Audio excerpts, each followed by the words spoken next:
questions 17 to 20. First, you have some time to look at questions 17 to 20.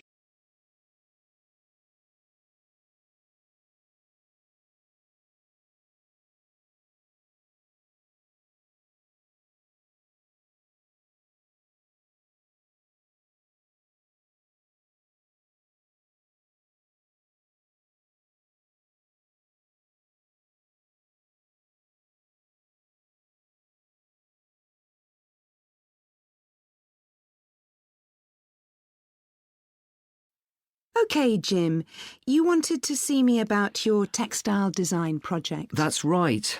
I've been looking at how a range of natural dyes can be used to colour fabrics like cotton and wool.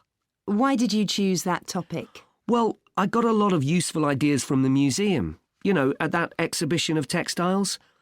But I've always been interested in anything to do with colour. Years ago, I went to a carpet shop with my parents when we were on holiday in Turkey, and I remember all the amazing colours. They might not all have been natural dyes. Maybe not, but for the project, I decided to follow it up.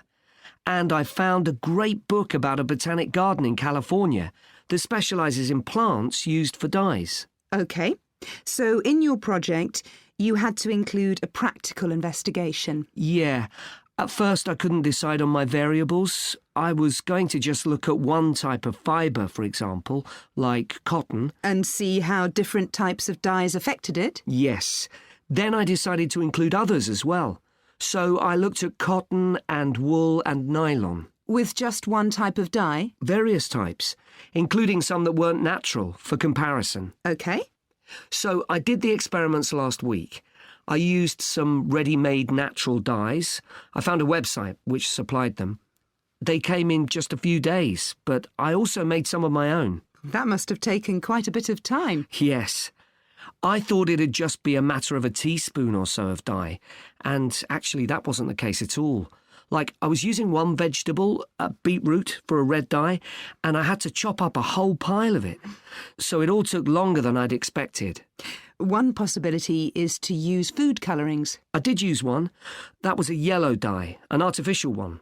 Tartrazine? Yeah, I used it on cotton first. It came out a great colour. But when I rinsed the material, the colour just washed away. I'd been going to try it out on nylon, but I abandoned that idea. Were you worried about health issues? I thought if it's a legal food colouring, it must be safe. Well, it can occasionally cause allergic reactions, I believe.